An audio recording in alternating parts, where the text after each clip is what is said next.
Tatkala seorang sakaratul maut, ya, yang akan dia ucapkan adalah sesuatu yang sering dia sibukkan dalam hatinya. Kalau seorang dalam hatinya selalu ingat Allah, selalu ingat syariat, selalu ingat bagaimana dia bisa menjalankan syariat Allah, maka itu akan keluar tatkala dia akan meninggal dunia. Tetapi kalau seorang yang dia selalu ucapkan, dia pikirkan dunia, ya, lagu dan ini dan macam-macam, maka itu akan keluar tatkala dia mau meninggal dunia. Susah, hatinya akan berkhianat menjelang dia meninggal dunia. Iblis akan datang benar-benar menggoda hatinya, terutama kata Imam Ibnu Qayyim rahimahullah taala, terutama tatkala seorang akan meninggal dunia, di situ iblis akan mengerahkan seluruh tenaganya untuk membuat dia tersesat tatkala sakaratul maut. Maka seorang kalau kebiasaan hatinya berisi dengan hal-hal yang buruk, ya, dengan apa yang dia lihat, ya, apa yang dia tonton film, bicaranya film terus. Sudah, itu isi hatinya. Apa yang dia dengar itu akan dia bicarakan dan itu akan selalu bergulir di hatinya, ya. Ya, tentang apa saja itu. Nanti saat kata meninggal susah, ya. Ada orang mau meninggal tidak bisa ucap kata-kata. Dia malah nyanyi lagu dangdut. Ada orang seperti itu. Ya. Ucapkan la ilaha illallah, tuduhlah aku. Repot kan? Apa dia? Lagu dangdut yang keluar.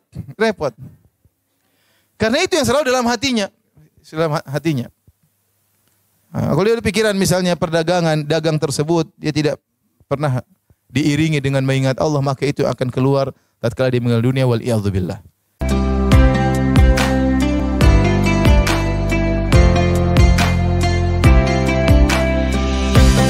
Nah, tatkala kita berbicara tentang amalan hati, ya, membersihkan hati, maka ini kita berbicara tentang perjuangan. Karena membersihkan hati bukanlah perkara yang ringan, perkara yang berat. Hanya orang-orang spesial yang Allah pilih sehingga mereka selalu memperhatikan hati mereka.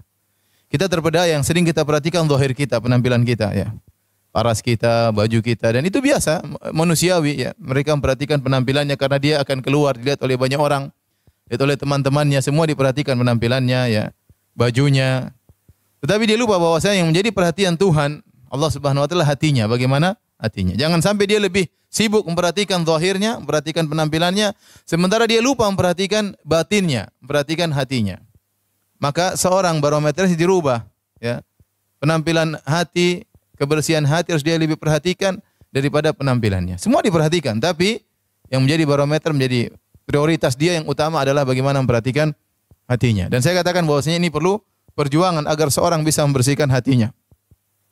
Dalam satu hadis dari Abdullah bin Amr bin Al-As radhiyallahu anhuma, dia berkata, qila li Rasulillah sallallahu alaihi wasallam, ditanyakan kepada Nabi sallallahu alaihi wasallam, ayyun nasi afdal?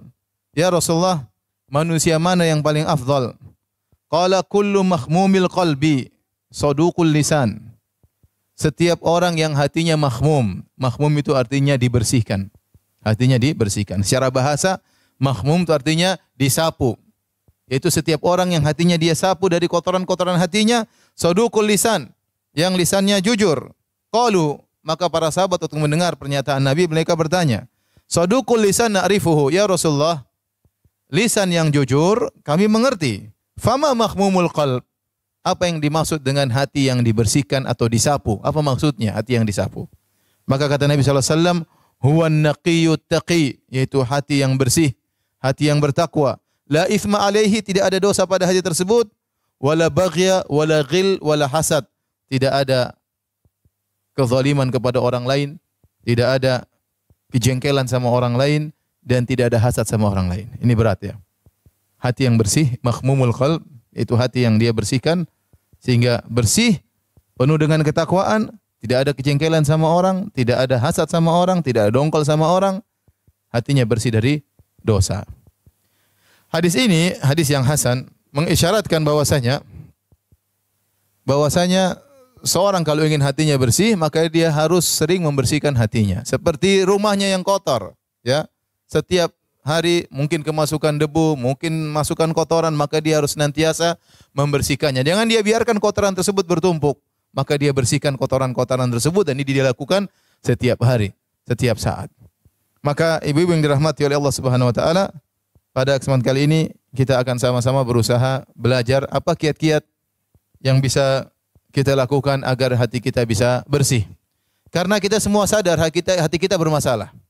Di antara bukti-bukti bahwasanya hati kita bermasalah, ibu-ibu yang dirahmati Allah Subhanahu wa taala, Pertama, kita susah khusyuk dalam salat. Ya. Ini berarti hati kita bermasalah. Seorang kalau hatinya bersih, niscaya dia lebih mudah untuk khusyuk dalam salatnya. Tapi saat kita salat, kita mengerti bagaimana hati kita kemana-mana, menerawang kemana-mana, banyak dunia yang kita pikirkan dalam salat kita. Betapa sering kita ingin salat kita cepat selesai, rukuk yang cepat, sujud yang cepat, tidak betah. Ya. Begitu assalamualaikum, assalamualaikum langsung buka HP lihat WhatsApp. Ya, ini bukti bahwasanya kita salat sementara WhatsApp di hati kita. Ya. Dan itu kenyataan. Ya. Kenyataan ya. Tidak khusyuk ya. Ini menunjukkan hati kita bermasalah. Di antara menunjukkan hati kita bermasalah, kita tidak betah baca Al-Qur'an. Ya. Ya. Kita kata Utsman bin Affan radhiyallahu taala anhu, "Lau tahurat qulubukum ma syabi'tum min kalami rabbikum." Kalau seandainya kalian hatinya bersih, kalian tidak akan pernah puas dengan baca Al-Qur'an. Tapi siapa di antara kita kuat baca Al-Qur'an? Baru baca Al-Qur'an satu lembar sudah ngantuk ya. Tiba-tiba ngantuk begitu saja. Tiba-tiba gelisah. Padahal kalau baca WhatsApp, nonton berita dan yang lainnya, maka berlama-lamaan juga asyik. Ini menunjukkan hati kita bermasalah. Mau tidak mau, jangan kita bilang hati kita bersih. Sebagian orang mengatakan, ya yang penting hati saya bersih. Mana buktinya? Buktinya anti tidak kuat untuk baca Quran lama-lama. Buktinya anti tidak menangis tatkala baca Al-Quran. Buktinya anti tidak khusyuk tatkala salat. Terus anti ngaku hati bersih. Itu kan barometer anti. Tapi dalam syariat menunjukkan hati anti bermasalah. Hati anti bermasalah. Ya. Harus dibersihkan. Ada sesuatu yang tidak beres. Ya. Kemudian di antaranya mudah suudzon sama orang, mudah suudzon sama teman-teman. Ya. Ya, merendahkan orang lain dan macam-macam lah. Kita sendiri masing-masing sadar tentang penyakit-penyakit hati yang ada pada hati kita. Yang mungkin kotoran itu sudah bertumpuk lama. Tidak kita bersihkan. Ya, karena kita tidak pernah perhatian. Sementara tiap hari kita perhatian wajah kita. Pergi ke salon sana, bersihkan ini, bersihnya ada jerawat satu aja pusing kepala ya. Ya. Berusaha untuk bersihkan hati. Penyakit banyak dalam hati tidak diperdulikan. Tidak diperdulikan. Ya. Sementara kalau kita bertemu dengan Allah, kita bukan berhadapan dengan wajah cantik kita. Yang kita berhadapan dengan Allah dengan hati kita yang bersih. Itu yang bermanfaat. Baik. Terlebih lagi pembahasan masalah membersihkan hati sangat penting, terutama di kalangan para ibu-ibu. Karena ibu-ibu itu apa? Komunitas baper ya. Mudah perasa, sedikit perasa ya. Sedikit, makanya masalah dalam ibu sangat banyak ya. Bergaul terlalu dekat masalah ya. Terlalu jauh juga masalah ya. Begitu ibu-ibu ya. Nanti bikin komunitas sudah ketemu-ketemu tiap hari, besok dongkol-dongkolan ya. Dan itu sering terjadi. Ya. Laki-laki sih enggak begitu, cuek aja, masing-masing punya urusan. Ibu-ibu seperti itu, baper ya. Ya, karena memang mereka diciptakan dengan demikian. Hati mereka susah untuk mereka jaga. Makanya disebut di akhir zaman, tatkala Dajjal muncul, yang paling banyak ikut ibu-ibu. Kenapa? Hati mereka tidak kuat. Ada sedikit Dajjal membuat sebagian kesaktiannya yang aneh-aneh, ibu-ibu terbawa. Kenapa? Karena baperan. Ya. Maka ini penting bagi ibu-ibu untuk bagaimana bisa membersihkan hati-hati mereka, terutama di zaman yang penuh fitnah, zaman yang penuh dengan glamornya dunia dan fitnah yang macam-macam. Ya. Baik, kita akan sebutkan 10 poin hal-hal yang bisa membersihkan hati ya. Yang pertama, ibu-ibu yang dirahmati Allah Subhanahu wa taala, agar hati kita bersih adalah menjaga lisan. Dan ini diisyaratkan oleh Nabi sallallahu alaihi wasallam dalam hadisnya, kata Nabi sallallahu alaihi wasallam, "La yastaqimu imanu 'abdin hatta yastaqima qalbuhu." Tidaklah akan lurus iman seorang hamba sampai lurus hatinya. Wala yastaqimu qalbuhu hatta yastaqima lisanuhu. Dan hatinya tidak bisa istiqamah, tidak bisa lurus sampai lurus lisannya. Saya ulangi, Nabi SAW bersabda, la yastaqimu imanu abdin. Tidak akan lurus iman seorang hamba, tidak akan istiqamah. Hatta yastaqima qalbuhu, sampai lurus hatinya, sampai istiqamah hatinya. Wala yastaqimu qalbuhu, dan tidak mungkin hatinya lurus, hatta yastaqima lisanuhu, sampai lisannya ikut lurus. Ini dalil yang sangat kuat bahwasanya lisan punya pengaruh besar terhadap hati. Lisan punya pengaruh besar terhadap hati. Dan ini pengaruh yang paling kuat. Kata para ulama bahwasanya hati ini ibarat wadah yang siap diisi dengan apa saja. Dan sumber keran atau saluran untuk mengisi hati tersebut ada 3, yaitu lisan, pandangan, dan pendengaran. Inilah faktor-faktor yang akan menjadi corong untuk mengisi isi hati seseorang. Maka seorang hendaknya menjaga apa yang dia ucapkan, apa yang dia lihat, dan apa yang dia dengar. Karena hati tinggal menerima. Hati tinggal menerima. Apa yang dia dengar tiap hari, itulah akan mengisi hatinya. Ya. Betapa banyak orang, tatkala dia sering mendengar musik-musik, sering mendengar dangdutan, dia mau ingat Allah susah. Karena selama ini hatinya diisi dengan lagu-lagu, nyanyian-nyanyian yang sering dia dengarkan. Apalagi kalau seorang sampai hafal banyak sekali lagu-lagu. Ya.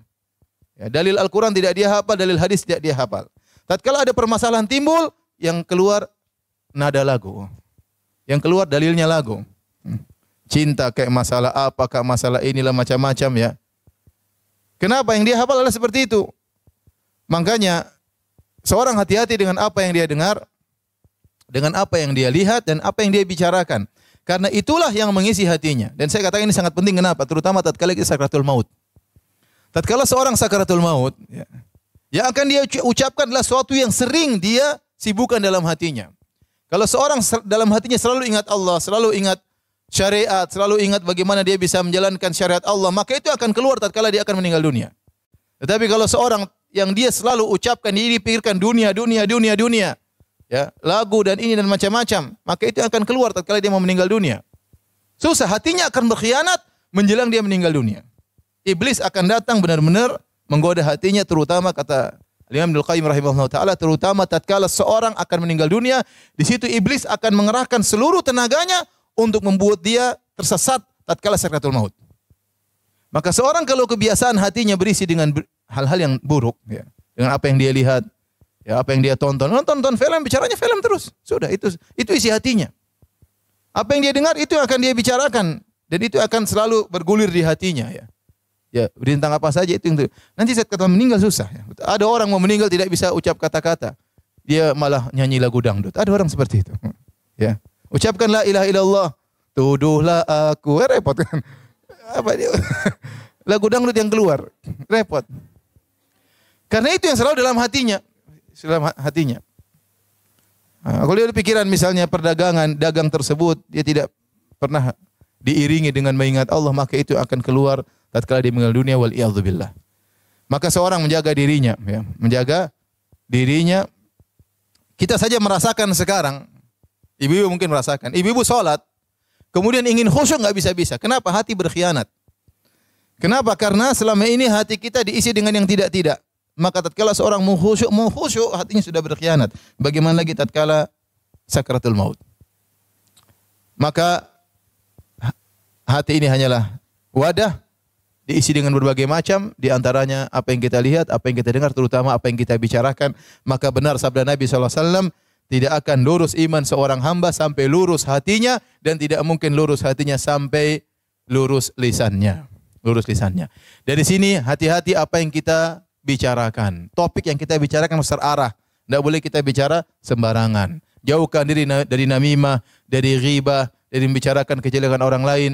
Kemudian hati-hati dalam apa yang kita tulis. Karena para ulama mengatakan apa yang kita tulis hukumnya dengan apa yang kita bicarakan. Ya. Tulisan hukumnya sama dengan lisan. Maka berhati-hati tatkala menulis status, tatkala komentar, tatkala menulis sesuatu di Instagram misalnya, di medsos, hati-hati. Pilih kata-kata. Karena itulah sangat berpengaruh dengan hati seseorang. Dalam hadis yang lain kata Nabi SAW, "Idza asbaha ibnu Adam fa innal a'dha kulluha tukaffirul lisan." Ya, jika tiba di pagi hari maka seluruh anggota tubuh manusia akan berbicara kepada lisan, mengeluh kepada lisan. Ya. Apa kata Fataqul, berkata anggota tubuh yang lain, "Ittaqillaha fina." Wahai lisan, bertakwalah kepada Allah untuk kami. Fa innama nahnu bika.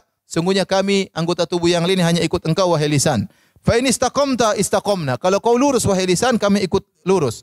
Wa ini awajajta awajajna. Kalau kau bengkok, maka kami juga ikut bengkok. Ini dalil sangat menunjukkan bahwasanya lisan pengaruhnya luar biasa dalam kelurusan hati seseorang.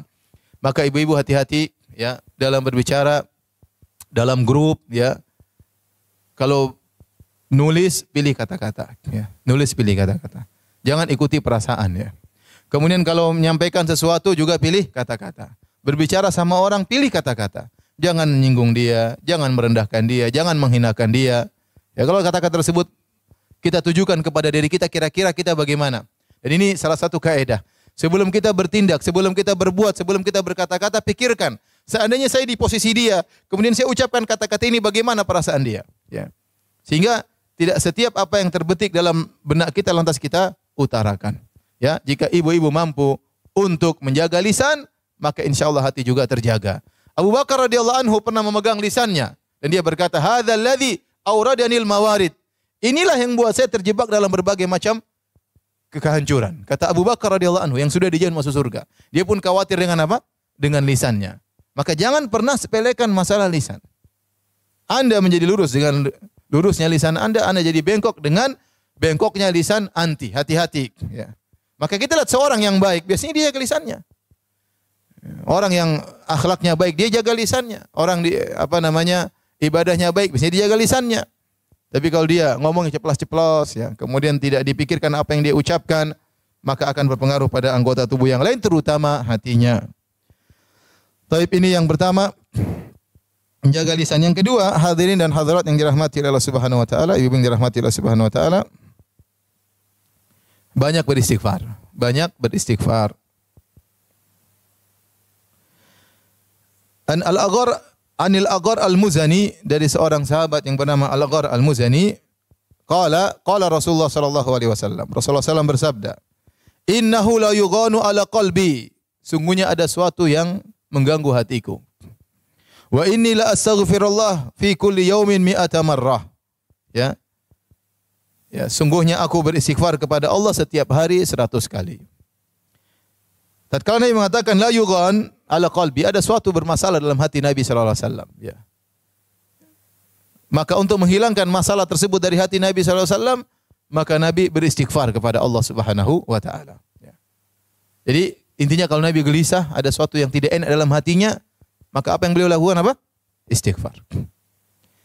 Dalam hadis yang lain, dalam hadis yang hasan dari Abu Hurairah radhiyallahu anhu, an Rasulillah sallallahu alaihi wasallam, Rasulullah sallallahu bersabda, "Innal abda idza akhta'a khati'atan nukitat fi qalbihi nuktatun sauda." Jika seorang hamba melakukan satu dosa, maka dibuatlah titik hitam dalam hatinya, ya, satu titik. Fa idza huwa naza'a wastaghfara wa taba suqila qalbuhu. Kalau ternyata dia berhenti dan dia beristighfar kepada Allah, bertobat kepada Allah, maka dihilangkan, dibersihkan titik hitam tadi. Wa in ada zida fiha. Kalau ternyata dia kembali lagi bermaksiat, maka ditambahkanlah titik hitam tersebut hatta ta'luwa qalbahu, sampai titik hitam tersebut akhirnya menutupi hatinya seluruhnya. Wa huwa ran, dan itulah kotoran yang Allah sebutkan dalam Al-Qur'an. Nah, kalau orang sudah terlalu sering bermaksiat, tidak pernah dia bersihkan hatinya, hatinya jadi kotor. Kalau sudah kotor, maka semua maksiat akan terlihat biasa bagi dia. Tidak ada yang gelisah bagi dia. Semuanya enak menurut dia. Dia mau maksiat, dia mau minum khamar, dia mau berzina, dia mau apa, dia biasa saja. Ya. Kenapa? Hatinya sudah hitam. Hatinya sudah hitam. Oleh karenanya yakinlah bahwasanya setiap kita bermaksiat, maka pasti memberi kemudaratan, dan kemudaratan yang paling pertama adalah kemudaratan bagi hati kita. Ada titik hitam di hati kita. Semakin banyak titik hitam, maka semakin sulit bagi kita untuk mengenal kebenaran. Semakin sulit bagi kita untuk semangat beribadah. Maka bisa jadi kita ini malas beribadah, dan itu sangat mungkin. Kenapa? Karena maksiat yang kita lakukan. Mau baca Quran, malas, ya. Mau sholat malam, malas. Mau sholat duha, malas. Masalah, berarti hati kita bermasalah, ya.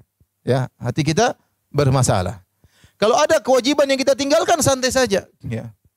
Misalnya terlambat sholat, santai aja, tidak gelisah, tidak sedih, tidak, biasa aja, ya. Biasa aja, ya. Sebagian ibu-ibu tidak menjalankan kewajibannya kepada suami, biasa aja. Artinya biasa aja, berarti hatinya bermasalah. Tidak menjalankan kewajiban kepada orang tuanya, kepada anak-anaknya, biasa saja. Ini ada masalah. Seharusnya kalau hati itu bersih, ya. Kata sebagaimana perkataan Ibnu Qayyim rahimahullahu taala, "Wallahi law annal quluba salimatun la taqatta'at asafan minal hirmani." Seandainya hati itu bersih, maka kalau ada perkara yang terhalang darinya, perkara kebaikan, tentunya hatinya akan terpotong-potong karena sedih. Seperti seorang biasanya dia sholat malam, tiba-tiba dia tidak sholat malam, dia gelisah banget. Kenapa saya tidak sholat malam? Ada apa yang saya lakukan? Kenapa Allah tidak bangunkan saya di malam hari? Atau dia terlambat sholat subuh, kenapa saya bangun jam 7? Ada apa gerangan? Ya. Dia akan merasa sedih, hatinya terpotong-potong karena ada kebaikan yang terhalang darinya. Tetapi kalau hati sudah hitam, apa yang dilakukan dia cuek aja. Ya. Dia mau tidak sholat, dia mau ini, dia mau nonton apa, dia mau ini, mau ceritain orang, mau gibahin orang, mau lihat yang haram, mau ceritain, dia cuek aja. Mau membangkang suami, membentak suami, marah anak-anak, mau apa saja, dia tidak peduli. Mau dolimi orang, dia tidak peduli. Itu tanda bahwasanya hatinya sudah hitam. Sehingga dia tidak bisa mengenal ya bahwasanya dirinya sedang sakit. Dia lupa. Maka seorang untuk menghilangkan itu semua banyak istighfar. Banyak istighfar. Maka saya sarankan kepada ibu-ibu ya untuk banyak istighfar. Pada istri saya juga yang saya cintai ya, untuk banyak istighfar ya. Kalau naik mobil, nyetir sendiri, udahlah istighfar, astagfirullah, astagfirullah, astagfirullah. Bagus kita dengar pengajian ya. Tapi terkadang kita perlu matikan pengajian. Untuk apa? Agar kita istighfar, ada kelezatan tersendiri. Ya. Jadi kita ambil manfaat dengan mendengar pengajian, kita dapat faedah. Dengan istighfar lisan kita, astagfirullah, astagfirullah. Bayangkan ibu kalau macet 1 jam, berapa istighfar sudah? Mungkin 1000 istighfar. Ya. Ya. Jangan ngisi waktu telepon sana, telepon sini, telepon sana, telepon sini. Istighfar. Karena saya suruh ibu-ibu untuk murajaah Quran enggak punya hafalan, repot. Ya. Kalau orang punya hafalan Quran, 1 jam tuh nikmat saja dia sambil setir mobil hafal Quran. Ibu apa? Ad-duha selesai, sudah enggak bisa lagi habis itu. Wad-duha kemudian ke atas lagi sudah panjang-panjang udah. Ya, penampilan saja oke, hafalan tidak ada ya. Jadi panitia pengajian mantap. Punya hafalan? Enggak ada, Masya Allah. Enggak apa-apa, yang penting kan semangat dulu. Ya, ya kalau enggak punya hafalan, enggak punya apa-apa ya udah istighfar. Lagi jalan di mobil, astagfirullah, astagfirullah. Ingat dosa-dosa kita.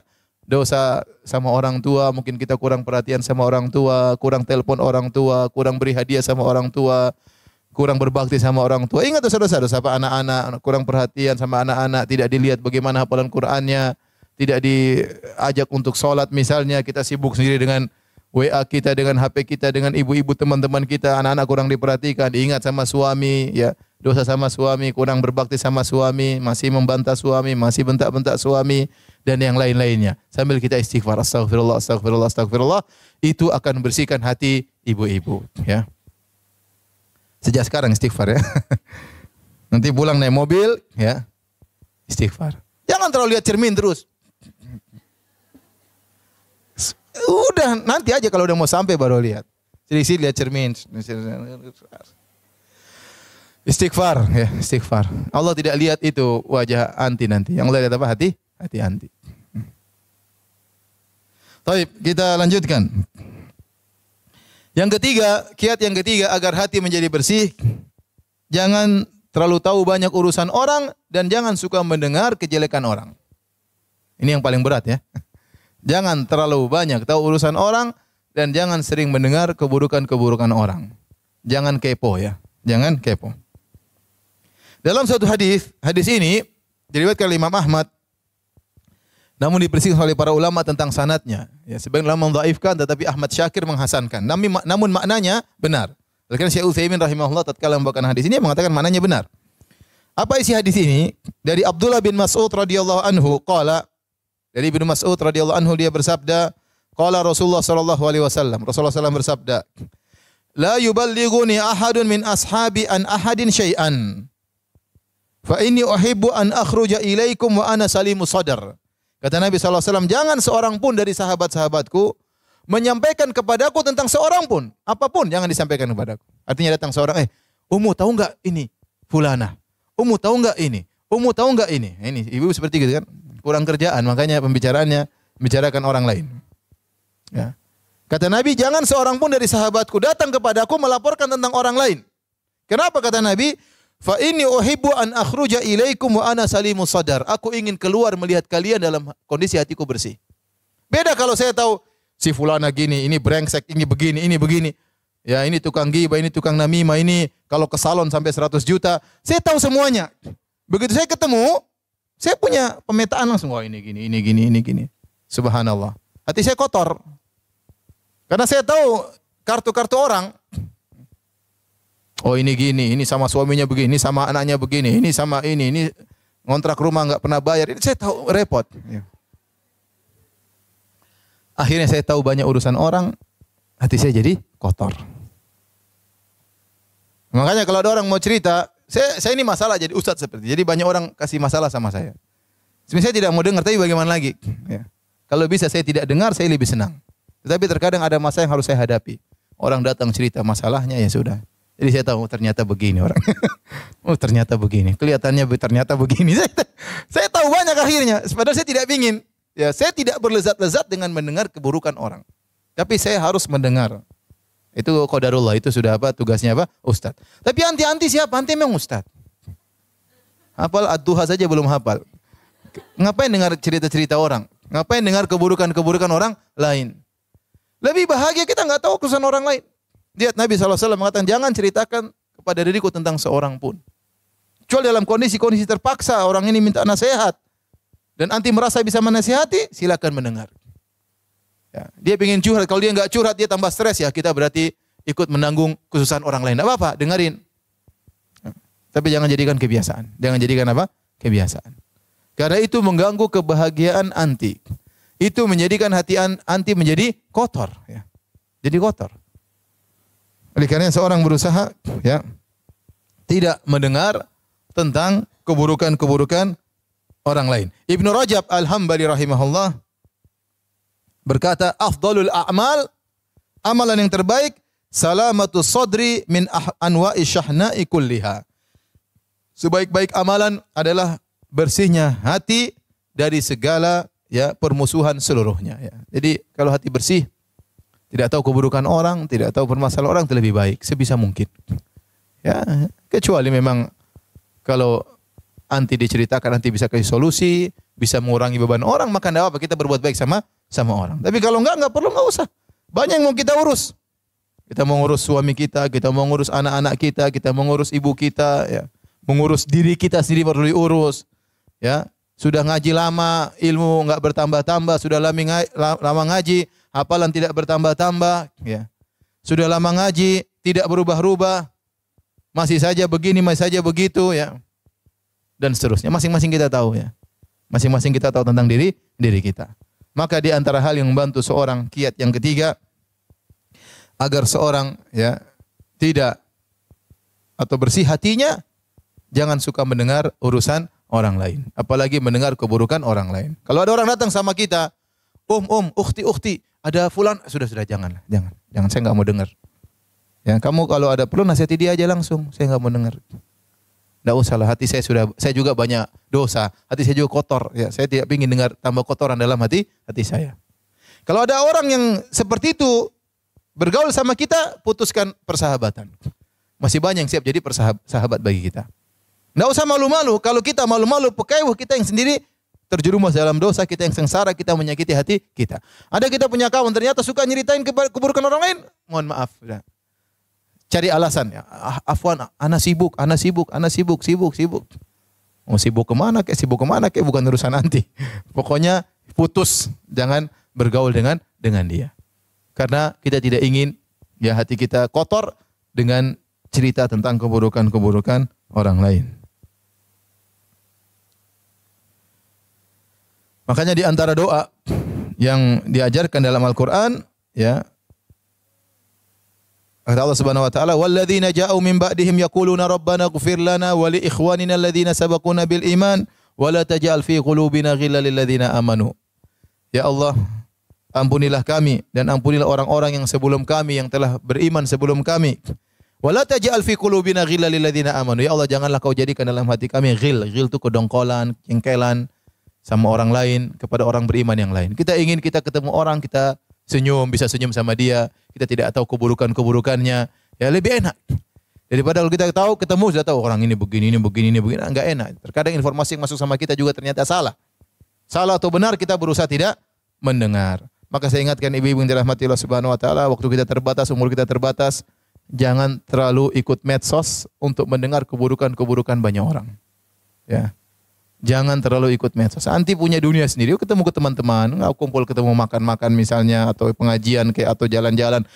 Itu lebih baik daripada mendengar berita sana, berita sini, berita sana, berita sini yang menguras tenaga, menghabiskan energi dan mengotori hati kita semua. Baik, yang keempat,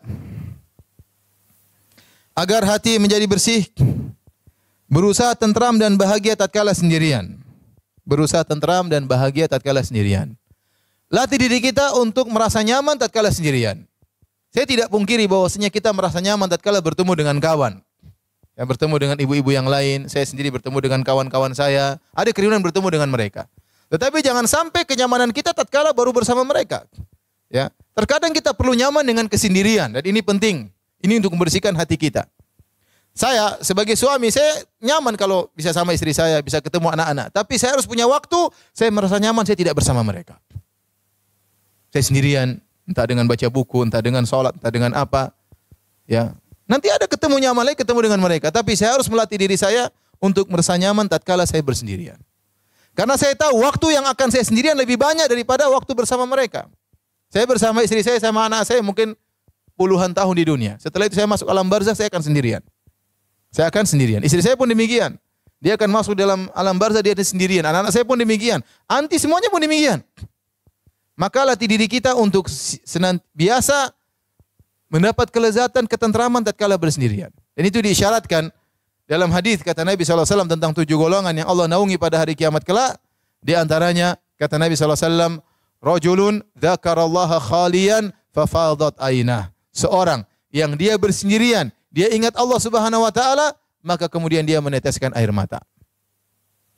Jangan sampai kita hanya bisa khusyuk tatkala kita banyak orang. Sementara tatkala kita sendirian kita tidak bisa khusyuk. Berarti hati kita bermasalah. Anti sedang sakit hatinya. Anti sedang sakit hatinya. Maka sisihkan waktu kita untuk bersendirian. Ya, makanya jangan selalu bareng-bareng ya. Ada waktunya kita bertemu dengan kawan-kawan dan lebih banyak waktunya kita bersendirian, merenungkan diri kita, merenungkan kesalahan-kesalahan kita, buka Al-Qur'an kita baca ya. Salat malam, salat duha ya. Tapi enggak usah di-share semuanya ya. Antara anti dengan Allah Subhanahu wa taala ya. Tidak semua perkara kita share ya, terutama ibadah kita. Uktum min hasanatik kama taktum min sayyiatik. Sembunyikanlah kebaikan-kebaikanmu sebagaimana anti menyembunyikan borok-borokmu, menyembunyikan aib-aibmu. Tapi ini perkara yang harus dilatih. Makanya dalam Islam ada syariat i'tikaf. Untuk apa? Untuk berlatih menyendiri. Ada syariat salat malam. Untuk apa? Melatih kita bersendirian. Ya. Makanya dalam hadis kata Nabi SAW tentang amalan yang saleh, kata Nabi SAW, rajulani tahabba fillah ijtama alaihi wa tafarraqa alaihi. Di antara orang-orang yang dinaungi oleh Allah pada hari kiamat kelak, 2 orang yang saling mencintai karena Allah. Mereka bertemu karena Allah dan mereka berpisah karena Allah. Bertemu karena Allah, misalnya ketemu pengajian, berarti bertemu karena Allah. Bertemu dalam rangka membantu anak yatim, membantu para janda, membantu orang miskin, berarti bertemu karena Allah Subhanahu wa taala. Dan kita juga berpisah karena Allah. Berpisah karena Allah, kita bilang apa? Ummu, sudah cukup ya, saya ada kesibukan di rumah. Saya mau siapin sarapan buat suami saya mau masakan buat suami saya mau nyambut kedatangan suami saya. Kita tinggalkan dia karena Allah Subhanahu wa taala. Ummu, sudah cukup ya WhatsApp-nya, kenapa saya ngurus anak saya belum mandi, mau saya urus dulu. Jangan kita ketiwa-ketiwi terus dia apa? Di WhatsApp sehingga anak tidak diurus, suami tidak diurus. Jadi ada namanya bertemu karena Allah dan juga jangan lupa berpisah karena apa? Allah. Berpisah karena Allah. Waktunya kita berpisah. Kalau malam-malam ketemu saya ngobrol malam, waktunya kita berpisah. Saya kalau ngobrol sampai jam 11 nanti bagaimana mau bangun malam? Ya. Waktunya kita berpisah karena Allah. Kita bilang, "Oh, Timah sudah malam, istirahat ya." Oh, jangan dulu, kita tidak ada. Kita berpisah karena Allah. Ya, jadi harus dilatih, bukan cuma bertemu karena Allah, berpisah juga karena Allah. Karena kalau tidak demikian, terkadang kita bersahabat dengan syahwat. Pingin lama-lama, pingin ini sehingga banyak kewajiban-kewajiban yang terlalaikan karena kita berteman tidak benar. Jadi maksud saya, ingat, latih diri kita untuk bersendirian, merasakan kenikmatan dalam apa? Kesendirian. Itu harus dilatih. Kalau nanti sudah terlatih seperti itu, hidup tuh nyaman ya. Kita sendirian, di mana kita buka Quran, lagi di mana kita berzikir. Tidak perlu ada orang di samping kita untuk bahagia. Ya. Latih baca buku, kayak latih dengar ceramah, kita merasa bahagia meskipun sendirian. Ada waktunya kita bertemu dengan kawan-kawan. Itu sangat membantu membersihkan hati kita. Sambil merenungkan hati kita yang penuh dengan kotoran. Taib yang kelima. Di antara hal yang membantu untuk membersihkan hati adalah berzikir kepada Allah, banyak berzikir kepada Allah Subhanahu wa taala. Allah berfirman, "Alladzina amanu wa tatma'innu qulubuhum bi dzikrillah." Dan orang-orang yang beriman dan hati mereka tenteram dengan mengingat Allah. Ala bi dzikrillahi tatma'innul qulub. Ketahuilah dengan mengingat Allah maka hati akan menjadi tenteram. Semakin banyak kita mengingat Allah, maka Allah semakin banyak mengingat kita. Kata Allah, "Fadhkuruni adzkurkum." Ingatlah aku akan ingat kalian. Kalau kita ingin selalu diingat oleh Allah, kita selalu ingat apa? Ingat Allah Subhanahu wa taala. Tapi kalau kita selalu ingat dunia, maka Allah tidak ingat kita, ya. Maka jika ingin diperhatikan oleh Allah, ingin cari muka di hadapan Allah, ya kita ingin cari muka. Saya pun ingin cari muka di hadapan Allah. Hamba seperti saya banyak sekali. Hamba seperti anti banyak sekali. Tapi bagaimana anti bisa mendapat perhatian khusus dari Allah? Di antaranya banyak berzikir. Banyak berzikir. Dengan baca Al-Quran. Zikir terbaik baca Al-Quran. Ya. Maka saya sering sampaikan, yang membuat kita bahagia adalah Allah Subhanahu wa taala. Yang memegang hati kita adalah Allah Subhanahu wa taala. Maka carilah kebahagiaan dengan membaca firman-firman-Nya. Demi Allah, anti tidak akan bahagia dengan melihat lawakan, lelucon yang ada di YouTube, yang ada di Facebook. Itu hanya kebahagiaan sementara, bukan masuk ke hati. Betapa banyak orang yang suka ketawa ketiwi, melawak, ternyata dia menderita dalam hatinya. Ini itu menunjukkan bahwasanya tawa mulut itu bukan menunjukkan kebahagiaan. Kebahagiaan suatu yang ada di hati. Ada orang dia tentram, terkadang dia menangis karena baca lantunan Allah, tapi dia sangat bahagia. Bukan berarti orang ketawa ketiwi berarti dia bahagia. Enggak. Kalau ternyata ketawa ketiwi orang yang paling bahagia, tentu para pelawak yang paling bahagia. Ternyata tidak, mereka juga banyak bermasalah. Ada yang morfinis, ada yang ini, ada yang masalah keluarga, ada yang macam-macam. Memang orang banyak ketawa kemudian bahagia. Tidak, bahagia itu dengan mengingat Allah Subhanahu wa taala. Ya. Anda ingin bahagia, kasih bahagia siapa? Allah Subhanahu wa taala. Maka mintalah kebahagiaan kepada pemilik kebahagiaan. Dialah Allah Subhanahu wa taala. Bagaimana cara bahagia? Sementara kita tidak pernah ingat Allah, hari-hari lewat, Al-Quran tidak kita baca. Lembaran-lembaran Al-Quran tidak kita baca. Kita punya Quran, kita kasih tanda merah. Enggak pernah berubah tanda itu. Kapan mau khatam Quran? Ya. Enggak pernah kita baca. Sebagian orang menggantungkan kebahagiaannya kepada netizen. Dia bahagia dengan netizen. Kalau netizen komentar, Masya Allah, Umu Masya Allah, cantiknya Umu, bajunya beli di mana Umu, kuenya di mana, Umu dari mana Umu. Wow, bahagia berbinar-binar. Kayaknya kebahagiaannya pada netizen. Kalau nggak ada netizen yang komentar, dia nggak bahagia. Ya, kebahagiaan anti jangan digantungkan kepada netizen. Kebahagiaan anti di sisi Allah Subhanahu wa taala. Baca Quran. Banyak berzikir. Apa usahanya zikir pagi petang? Apa usahanya kita naik mobil, astagfirullah, astagfirullah, astagfirullah, subhanallah, alhamdulillah. Allahu akbar. Banyak yang mau kita baca. Banyak yang mau kita baca. Semakin kita zikir kepada Allah, semakin memperhatikan kita. Karena Allah berfirman, "Fadhkuruni adzkurkum." Ingatlah aku, maka aku akan mengingat engkau. Semakin banyak kita berzikir, semakin kita mencari perhatian Allah Subhanahu wa taala. Jadi, ibu-ibu, ini jelas orang yang sering mengingat Allah, dia akan bahagia. Sebaliknya, orang yang jauh dari mengingat Allah, sibuk dengan dunia yang lainnya, kata Allah, "Man a'rada an dzikri fa inna lahu ma'isyatan dhanka." Barang siapa yang berpaling dari mengingatku, dari peringatanku, fa inna lahu ma'isyatan dhanka, maka bagi dia kehidupan yang menyengsarakan. Dia tidak akan bahagia. Tidak akan bahagia. Anti kira orang kafir bahagia. Tidak bahagia. Hati mereka sengsara. Anti kira orang memiliki uang yang banyak akan bahagia. Tidak bahagia kalau dia jauh dari Tuhannya. Dia tidak bahagia. Mungkin kita terpedaya melihat dia dengan kekayaannya, melihat dia dengan rumahnya yang mewah. Dia tidak bahagia. Kebahagiaan itu Allah berikan kepada orang yang mengingatnya. Allah berikan kepada orang yang mengingatnya. Orang yang ya berzikir kepada Allah, membaca ayat-ayat Allah, itu orang yang bahagia. Ya.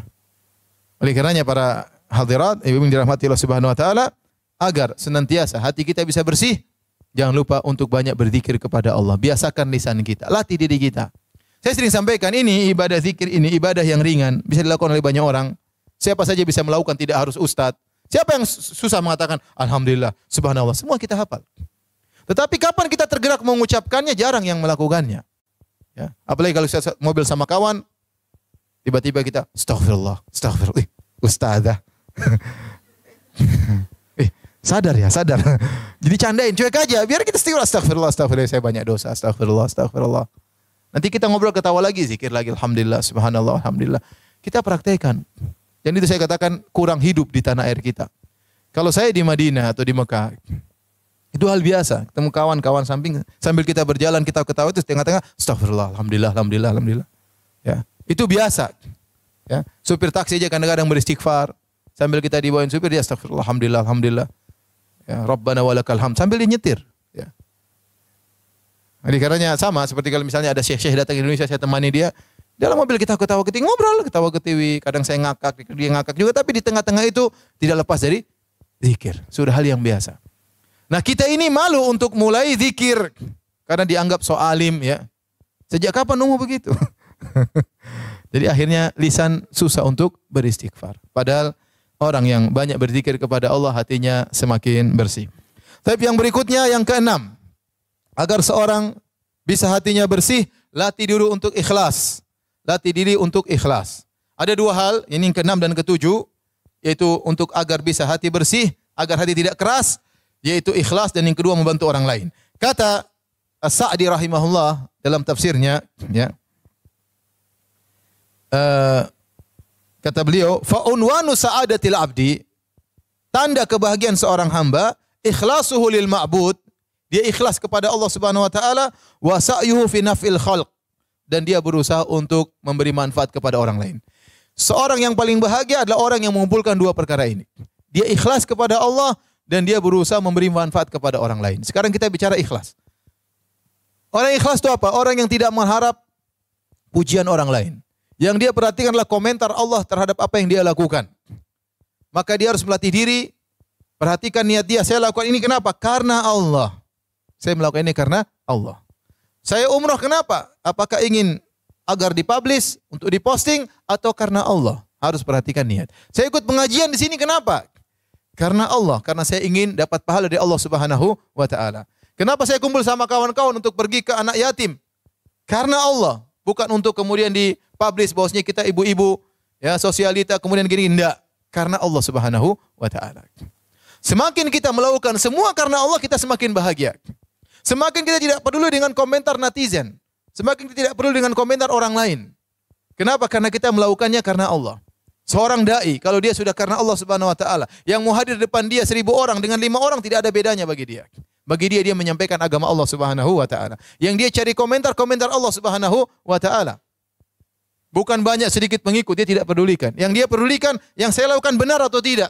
Mau orang marah, mau orang merendahkan, tidak peduli. Ya. Kenapa? Karena dia lakukan semua karena Allah Subhanahu wa taala. Dan ini harus kita latih agar kita ikhlas. Semakin kita ikhlas, kita semakin bahagia. Semakin hati kita bersih dari berbagai macam penyakit. Tapi kalau seorang sudah mulai mencari komentar orang, maka dia sendiri yang menderita. Dia sendiri yang menderita. Oleh karena ibu, bagaimana caranya ikhlas? Tentunya pembahasannya panjang, tapi di antara melatih diri kita untuk ikhlas adalah menyembunyikan amal saleh. Menyembunyikan amal saleh. Kata Nabi SAW, man istata'a minkum an yakuna lahu khabi'un min amalin saleh falyaf'al. Barang siapa di antara kalian yang mampu punya amal saleh yang tersembunyi, yang tidak ada yang tahu, maka lakukanlah. Seandainya suami pun tidak tahu, kalau bisa lakukan. Tapi kalau suami harus tahu, enggak ada masalah. Seandainya saya punya amal saleh, istri saya tidak harus tahu, saya bisa lakukan amal saleh, istri tidak tahu, saya akan lakukan. Tapi kalau ternyata istri harus tahu sebagai hubungan suami istri, maka tidak jadi masalah, ya. Karena kita sama suami, kita tidak riak sama suami. Kita tidak riak sama istri. Biasanya kita riak itu sama kawan, sama tetangga, sama anggota grup. Maka latih diri kita untuk sembunyikan amal saleh. Kapan anti mencapai derajat ikhlas, maka anti akan bahagia. Anti akan bahagia. Ingat perkataan saya ini. Kapan anti menggantungkan kebahagiaan anti kepada Allah, anti ikhlas, anti akan bahagia. Kapan anti menggantungkan kebahagiaan anti dengan komentar netizen, anti semakin menderita. Semakin menderita. Tidak akan pernah berhenti komentar orang. Ada yang mencela, ada yang memuji dan yang lainnya. Kapan kita mau terlepas dari belenggu seperti itu? Caranya dengan ikhlas kepada Allah Subhanahu wa taala. Taib. Yang ketujuh adalah membantu orang lain. Ada seorang lelaki datang kepada Nabi SAW. Yashku qaswata qalbihi. Dia mengeluhkan tentang kerasnya hatinya. Kata dia, ya Rasulullah, apa solusinya? Hati saya keras. Baca Quran kurang khusyuk, salat kurang khusyuk, kurang terenyuh tatkala membaca mendengar lantunan Al-Quran. Apa solusinya? Kata Nabi SAW, in aradta al yalina qalbuk fatimil miskin wamsah ra'sal yatim. Kalau kau ingin hatimu lembut, maka berilah makan kepada orang miskin dan usaplah kepala anak yatim. Ya. Kalau ingin hatimu lembut, beri makan kepada orang miskin dan usaplah tanganmu kepada kepala anak yatim. Ini adalah dua amalan yang luar biasa yang jika seorang melakukannya, fokus kepada amalan tersebut, maka hatinya akan lembut. Ya. Makanya kita sering lihat orang susah, bikin makanan, kita yang atur sendiri. Kalau perlu kita suruh pembantu kita masak, kemudian kita suruh antarkan, itu lebih melembutkan hati kita. Ketemu anak yatim, kita usap kepalanya, ya. Kita tahu bagaimana dia susahnya, enggak punya orang tua, ya. Sekolah dalam kondisi tidak ada yang perhatikan dia, ya. Kita usap, dia akan sedikit merasakan kebahagiaan dari sentuhan orang tuanya yang hilang. Maka kebahagiaan tersebut akan tertular kepada diri kita, ya. Dan itu akan melembutkan hati kita. Ya, kalau kita usap kepala anak miskin, anak yatim, jangan lupa kasih uang, ya. Jangan diusap-usap terus, ya. Tante, sudah berapa kali usap tante? Uangnya kapan? Usap kasih duit juga, ya. Usap kasih duit juga, ya. Jadi dengan demikian hati kita menjadi lembut. Intinya ini sekedar perwakilan dari contoh dari memperhatikan orang susah. Makanya dikatakan tidak ada sesuatu yang dibagi yang pernah habis seperti kebahagiaan. Semakin kita bahagia-bahagian, kita semakin apa? Bahagia. Ya, maka share kebahagiaan. Punya harta buat apa disimpan-simpan, ya.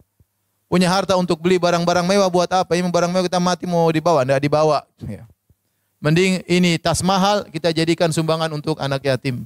Ini tas mahal kita sumbang untuk masjid, ya. Ini tas mahal kita jual untuk berikan kepada, ya, fakir miskin. Itulah aset kita yang akan kita terima di akhirat kelak, ya. Jadi kalau ingin hati menjadi lembut, jangan lupa untuk beri makan kepada fakir miskin dan untuk menyentuh kepala anak yatim. Seperti sekarang ada program-program Jum'ah Berkah, Jumat Barokah. Masya Allah itu. Hari Jumat mereka buat makanan, orang-orang sholat kemudian makan. Alhamdulillah, itu suatu kebaikan, ya. Kemudian ke-8, agar hati menjadi bersih, terhindar dari berbagai macam kotoran. Jangan masukkan dunia di hati. Jangan masukkan dunia di hati. Dunia di tangan, jangan saya masukkan di dalam hati. Ya. Saya tidak melarang anti memiliki barang-barang yang bagus. Itu suatu hal yang wajar, ya. Kalau perlu apalagi, ya tidak ada masalah, ya. Tapi jangan sampai itu kemudian benar-benar dimasukkan ke hati. Contoh punya mobil mewah. Ya udah punya mobil mewah, saya perlu, saya pakai, enggak ada masalah. Tapi kalau kau goret sedikit, aduh, marah ngamuk macam-macam, akhi. Kayaknya hatinya teriris waktu ada yang gores apa?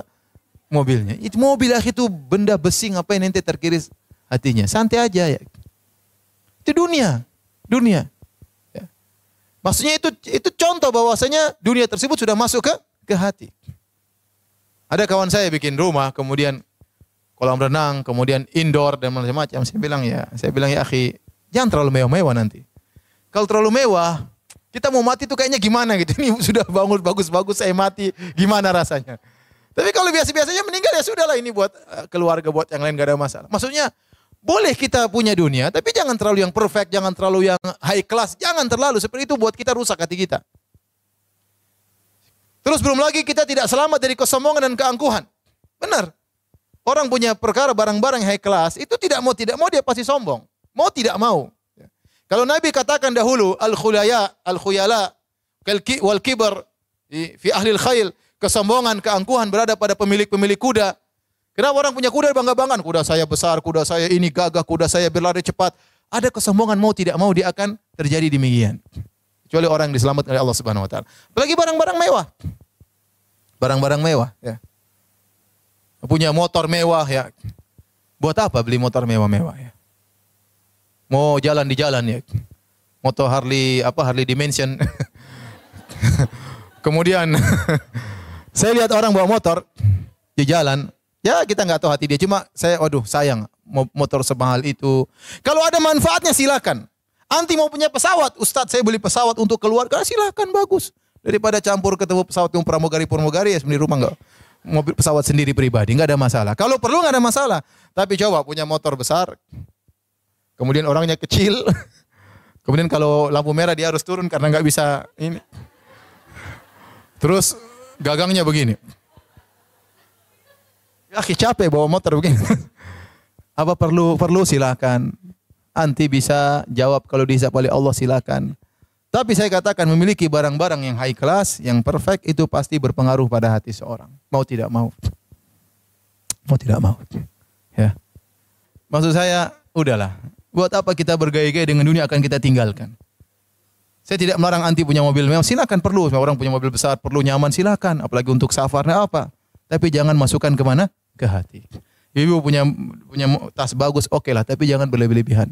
Kalau berlebihan akhirnya masuk kemana? Ke hati. Mau tidak, itu tidak bisa. Kita manusia, lihat barang bagus, pasti masuk ke dalam apa? Hati. Tatkala sudah masuk ke hati, pikiran kita mulai dunia. Sudah, nanti sakaratul maut gimana menghadapinya? Wallahu alam, saya enggak tahu. Ya. Punya saya tidak bukan berarti ibu suruh beli tas yang 20.000, enggak, maksud saya enggak. Yang wajar-wajar saja maksud saya. Oke, yang bagus, tapi jangan terlalu bagus. Jangan sampai kalau bagus tuh terlalu bagus pasti masuk ke hati. Mau tidak mau. Itu kita manusia lemah iman kita. Apa kata Nabi SAW? Mali walid dunya innama mathali wa mathalud dunya karaqibin istadhalla tahta syajarah thumma raha fatarakaha. Apa urusanku dengan dunia kata Nabi SAW? Waktu ada orang melihat, ya Rasulullah, kenapa Anda tidak mengganti kasur Anda menjadi besar, menjadi begini? Lihat orang-orang kafir mereka di dalam kemewahan. Kata Nabi, apa urusanku dengan dunia? Apa urusanku dengan dunia? Perumpamanku dengan perumpamaan dunia seperti seorang yang sedang berjalan, kemudian mampir di bawah pohon sebentar, kemudian melanjutkan. Dunia itu pohon yang dia tinggalkan. Tidaklah kita kecuali hanyalah salah satu fase dari perjalanan kita yang panjang. Ini fase salah satu kehidupan, 60 tahun, 70 tahun, kemudian kita akan masuk dalam fase alam barzakh, entah berapa ribu tahun. Kemudian kita masuk dalam fase alam padang mahsyar 50.000 tahun, setelah itu surga atau neraka. Jangan kita terpedaya di fase yang singkat ini. Maka silakan punya dunia, ya. Ingatlah dunia itu tidak akan Anda bawa dalam alam barzakh. Ingatlah dunia yang Anda bawa tersebut, yang Anda miliki dunia ini semakin berat hisab Anda. Yakin hal tersebut. Kalau tidak dunia tersebut bukan karena Allah, maka itu malah petaka bagi Anda. Saya ulangi, kalau dunia yang Anda kumpulkan bukan karena Allah. Ustaz saya ini untuk membahagiakan ibu saya, Ustaz saya membahagiakan anak-anak, silakan, enggak ada masalah. Anti bisa jawab di hadapan Allah Subhanahu wa taala. Tapi kalau anti hanya sekedar mengumpulkan dunia, ya hanya untuk koleksi anak, koleksi sini supaya diakui oleh orang bahwasanya saya ibu sosialita, musibah nanti hari kiamat. Musibah ya.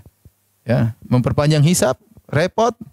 Yang kecil-kecil aja nggak bisa jawab, apalagi yang mahal-mahal. Gimana jawabnya? Taib. Yang berikutnya, yang ke-9. Senantiasa menerima takdir Allah Subhanahu wa taala, sehingga senantiasa husnudzon kepada Allah Subhanahu wa taala. Allah berfirman dalam surat Taghabun, "Ma asaba min musibatin illa bi idznillah." Tidak ada satu musibah pun yang menimpa kecuali dengan izin Allah. "Wa man yu'min billahi yahdi qalbah." Barang siapa yang beriman kepada Allah, artinya menerima takdir Allah, yahdi qalbah, Allah akan beri hidayah kepada hatinya. Hatinya jadi bersih. Hatinya ditambah iman, hatinya penuh dengan keimanan. Wallahu bikulli syai'in alim. Allah Maha kuasa atas segala, maha mengetahui segala sesuatu. Ini di antara kiat yang paling kuat membuat seorang hatinya bersih, menerima dengan takdir Allah Subhanahu wa taala. Kita semua hidup dalam ujian. Saya sering sampaikan hal ini. Tidak ada yang tidak diuji. Laki, perempuan, kaya, miskin, tua, muda, semuanya diuji. Ada ujian yang akan Allah berikan kepada kita. Tapi kalau kita ya husnudzon kepada Allah, terima dengan semua takdir, maka hati kita akan menjadi bersih. Sudah qadarullah. Ini semua sudah tercatat 50.000 tahun sebelum Allah ciptakan langit dan bumi. Tidak mungkin kita menghindar. Ma asabaka lam yakun liyukhti'ak. Apa yang sudah Allah catat akan menimpamu, tidak akan lolos darimu. Wa ma akhta'aka lam yakun liyusibak. Apa yang Allah catat tidak akan mengenaimu, tidak bakalan mengenaimu. Jadi kalau kita terkena musibah, kita berusaha menghadapi tersebut, musibah tersebut kita hadapi, terus kita berpikir, ya sudahlah. Ini sudah tercatat 50.000 tahun. Bukan sebelum kita diciptakan. 50.000 tahun sebelum Allah menciptakan langit dan bumi, sudah tercatat bahwasanya saya akan, misalnya, anak saya akan meninggal. Sudah tercatat bahwasanya saya akan dicerai oleh suami saya. Tercatat bahwasanya saya akan dipoligami oleh suami saya misalnya. Sedih ya? Sedih, takut tenengnya. Semua sudah dicatat. Mau ngelarang, mau bawa jenderal untuk menghalangi, kalau sudah ditakdirkan tidak akan bisa terhindarkan. Nah, tatkala kita menerima takdir Allah, hati kita menjadi tentram. Sudah, Allah tahu yang terbaik. Allah kasih saya ujian, berarti Allah tahu saya bisa menghadapinya. Allah tidak sembarang pilih. Allah pilih saya dikasih ujian ini, berarti saya bisa menghadapinya. Insya Allah saya bisa menghadapinya. Kalau kita mengatakan tidak mau, Allah bisa kasih ujian lain yang belum tentu kita bisa hadapi. Oleh karenanya ujian yang kita hadapi jalani. Pasrah. Serahkan kepada Allah. Pasti di baliknya ada hikmah yang luar biasa. Wa may yu'min billah, barang siapa yang pasrah, yahdi qalba, Allah akan tambah imannya dalam hatinya. Allah akan bersihkan hatinya. Maka ini perkara yang sangat penting, yaitu pasrah dengan takdir Allah Subhanahu wa taala.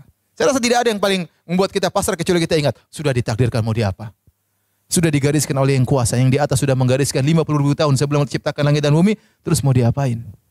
Ya, anak meninggal, barang hilang, ya. Istri kayak begini, suami kayak begini, sudahlah. Repot, ya. Maka tinggal kita berusaha menghadapi ujian tersebut sesuai dengan koridor syariat Allah Subhanahu wa taala. Kita mencak-mencak juga percuma, nangis-nangis meronta-ronta tidak merubah kondisi. Hanya menambah dosa. Hanya menambah dosa, semakin suudzon kepada Allah Subhanahu wa taala. Ya, protes kadang, ya Allah kenapa kau timpakan aku musibah seperti protes, subhanallah. Protes kepada Rabbul Alamin. Ya, ini dosa besar, tidak boleh. Ya, maka latih diri kita untuk pasrah dengan apa yang Allah gariskannya. Ya. Saya sering dinasihati sama istri saya. Kadang-kadang saya marah. Kata istri saya, Abi kan ustadz, masa ustadz tidak percaya sama takdir?